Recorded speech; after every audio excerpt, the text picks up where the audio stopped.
I have gotten some really kind comments from quite a few of you lately, letting me know that my skin looks better than it ever has. Thank you. And you wanting to know which skincare products I am currently using. Some of you have even emailed me asking me, please tell me which skincare products are responsible for this difference in your skin. Now you're going to be quite disappointed when I tell you what has made the difference. While I am a skincare junkie, having lived out of a suitcase for the past 3 months, I haven't been that consistent with the products I have been using.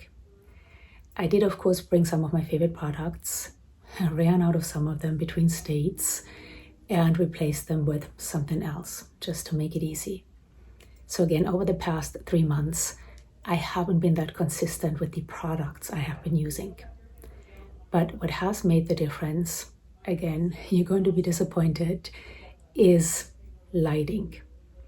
When I used to live in Paris, I filmed in a somewhat dark room. So I always sat in front of a ring light. Since we were only able to bring one suitcase, I didn't bring my ring light or any other lights. So what I have been trying to do when filming is to sit in front of a window. So currently I'm sitting in front of a big window. There is some natural daylight coming in. In fact, it's a bit cloudy, so I hope the lighting is okay. But lighting again can make such a huge difference. Whether somebody is sitting in front of a ring light, is using natural daylight, or I also get these kind comments quite frequently under videos in which I interview somebody. When I interview someone, I do that over Zoom. And the Zoom camera is very forgiving. First of all, I feel it adds a bit of volume to my face. I think it's just the camera angle. Secondly, it blurs out any imperfections, making me look about 10 years younger. So while I wish I could tell you that I have discovered some magic skincare product, it really has just been lighting that has made a difference in the appearance of my skin. However, in today's video, I am going to tell you which skincare products, or better ingredients, because I do switch products somewhat frequently, but which ingredients I do think have made a big difference in the appearance and health of my skin. Now, before I'm going to tell you which ingredients have made a huge difference, I want to say really briefly that while I'm quite happy with my skin, it is by no means perfect.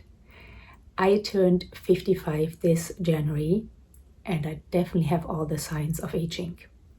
I have enlarged pores, broken capillaries, loss of elasticity, sagging, lines and wrinkles. So again, while I'm quite happy with my skin, it is not perfect. However, it is much healthier now at age 55 than it has ever been. And I definitely think that some of the ingredients I am going to share with you are partially to credit for that. However, something else we need to keep in mind is that what we put into our body is just as important, if not more important, than what we put onto our skin. Many of you know I was anorexic for a couple of decades, and starving my body of important nutrients definitely negatively affected the appearance and health of my skin. Once I started eating again, the appearance and health of my skin slowly improved. But it wasn't until I cut out foods that were inflammatory to me, such as dairy, for example, and focused on getting all the building blocks my body needs to make healthy connective tissue, that my skin truly became healthy. Now, if you want me to make a whole separate video on this, I would be happy to. Just let me know in the comments.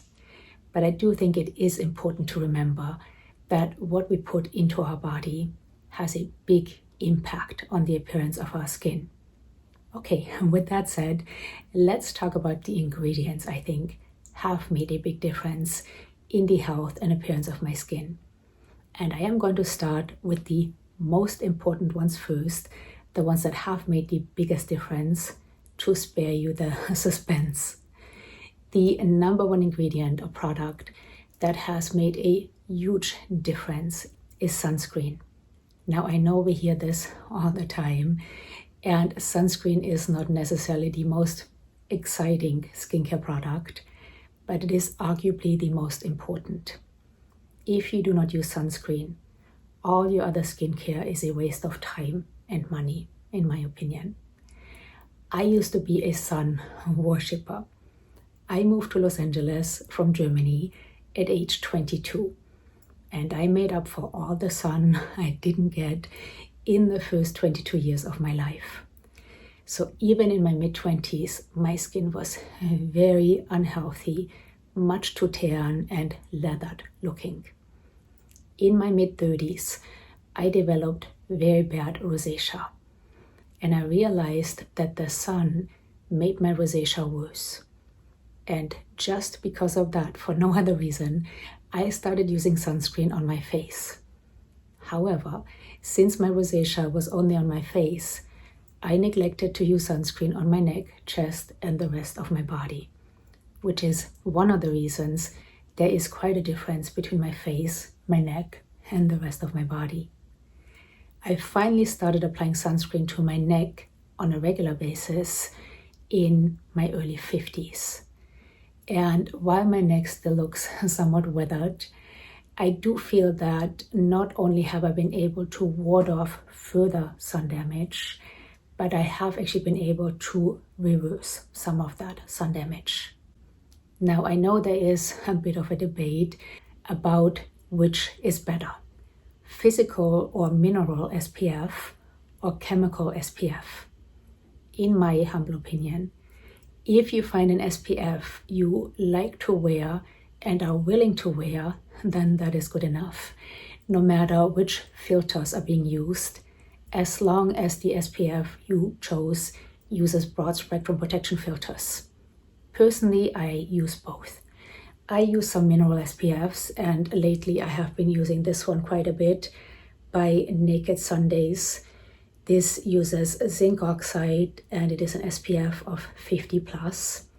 But I also use quite a few Korean SPFs which contain chemical filters.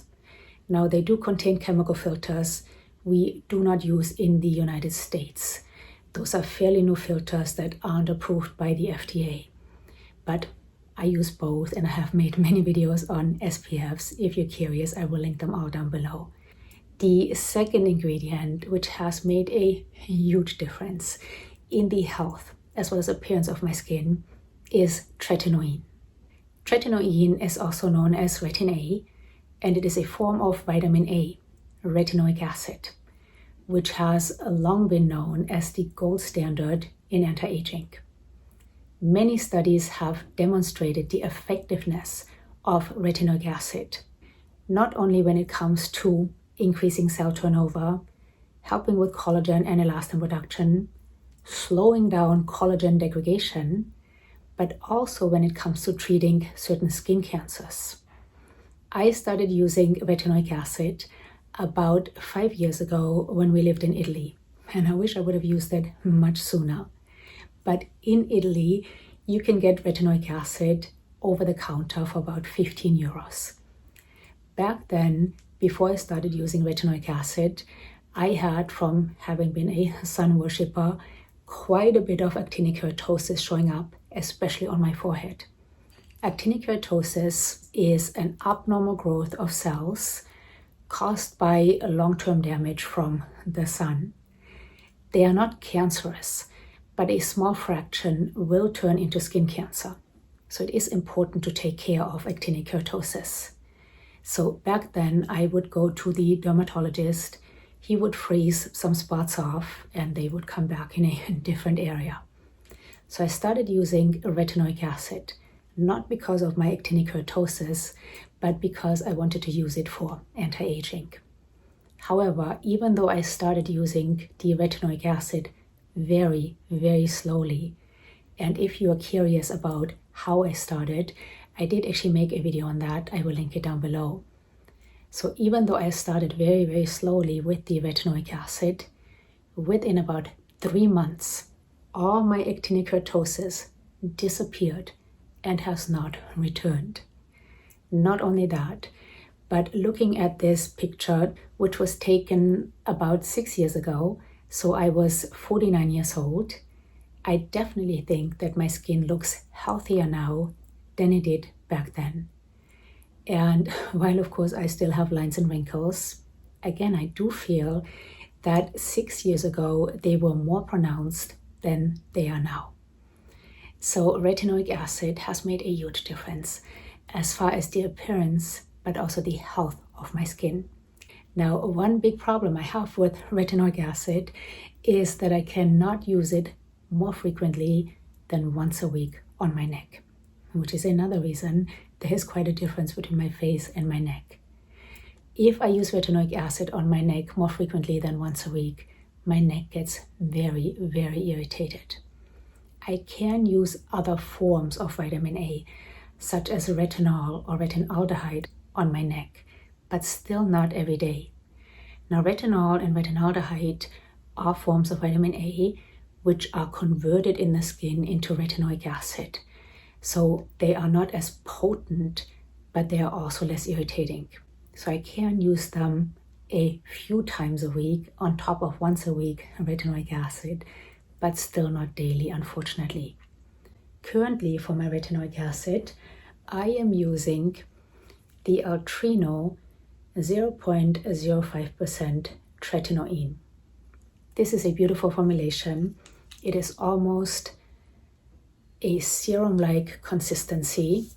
It contains some hyaluronic acid and it spreads really nicely and sinks in beautifully. So this I have been using probably for about 1.5 years now. Before using Altrino, I just used some generic retinoic acid from Italy, which worked wonders as well. And being back in the United States, I'm quite curious about Agency, which is a company that sends retinoic acid to your home in different percentages. So this one is 0.05%.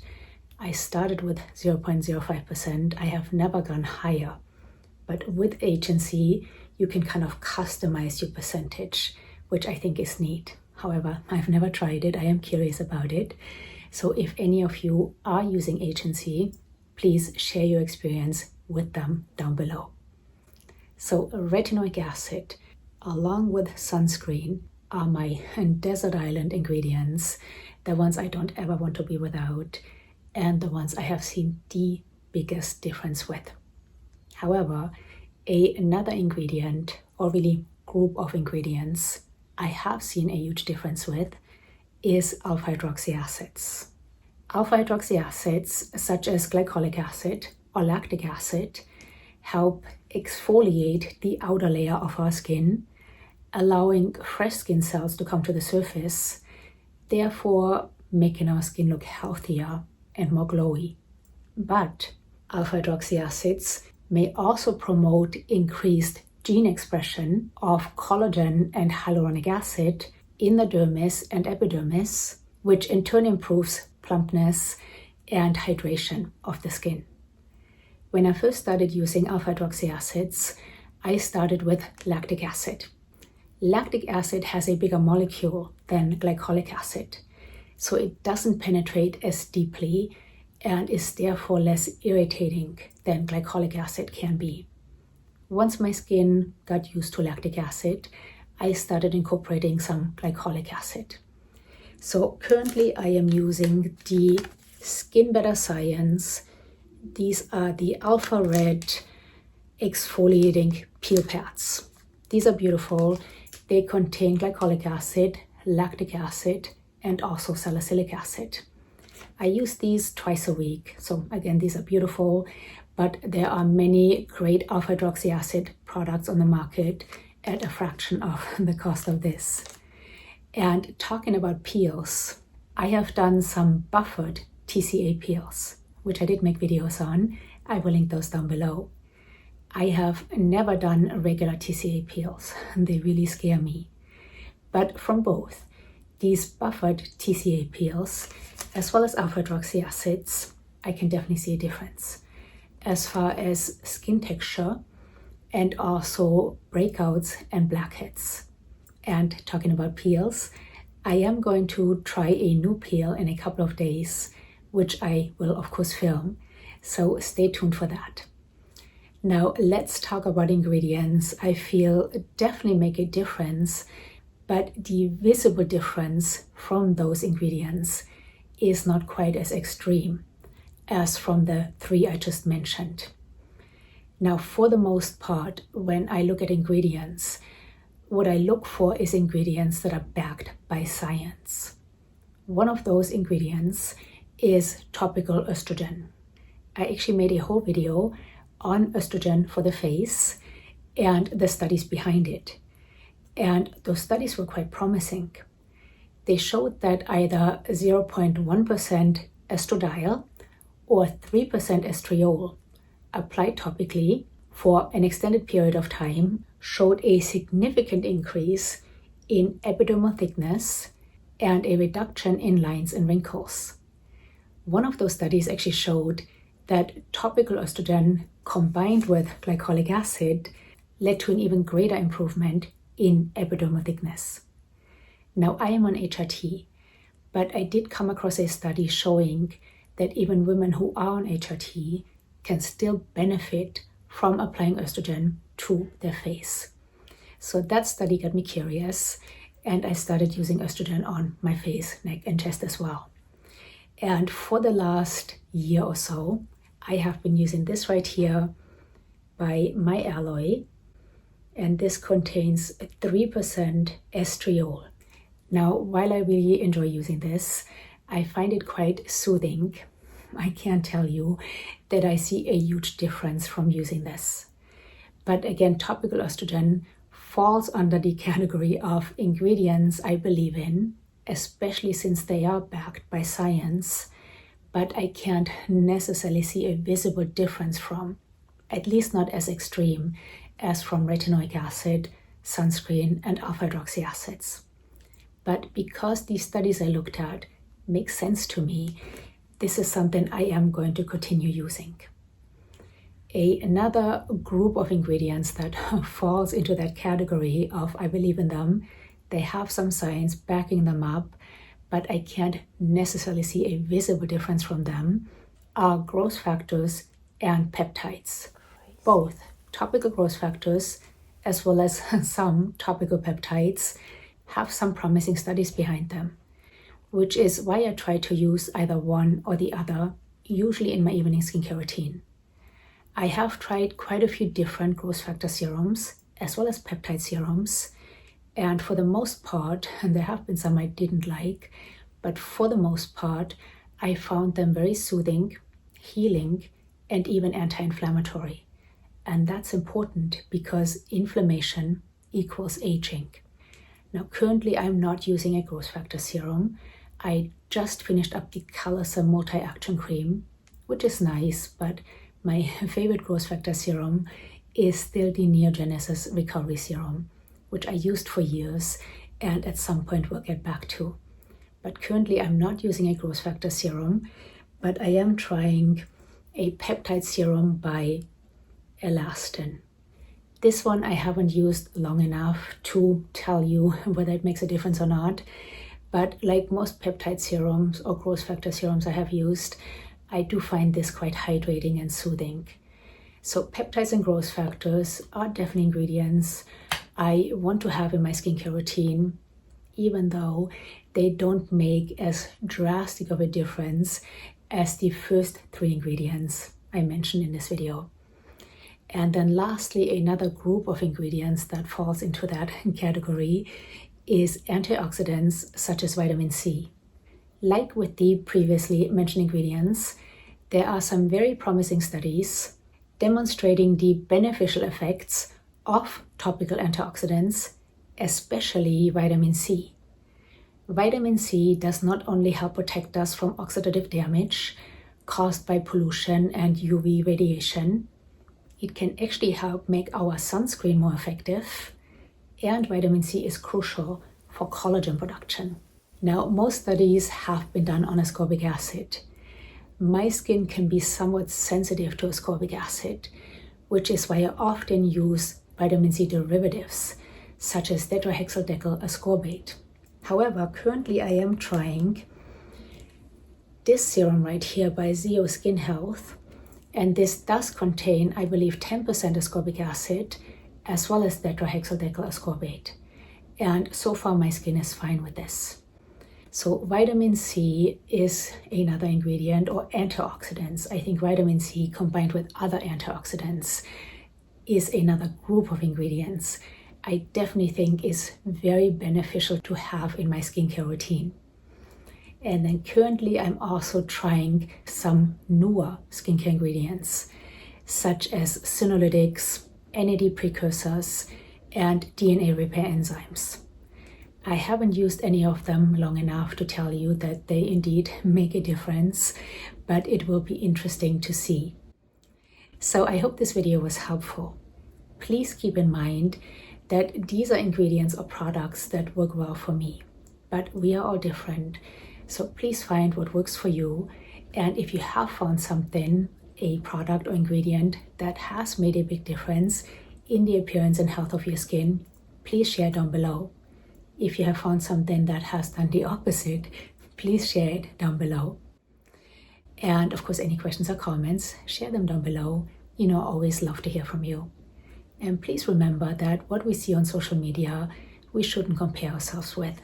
We never know what sort of lighting are people using. In fact, right now it is pouring down rain, so I'm sure my skin looks different now because the lighting has changed, or what sort of filters people are using. So we shouldn't compare ourselves with what we see on social media or in pictures. Thank you so much for being here. Until next time, bye.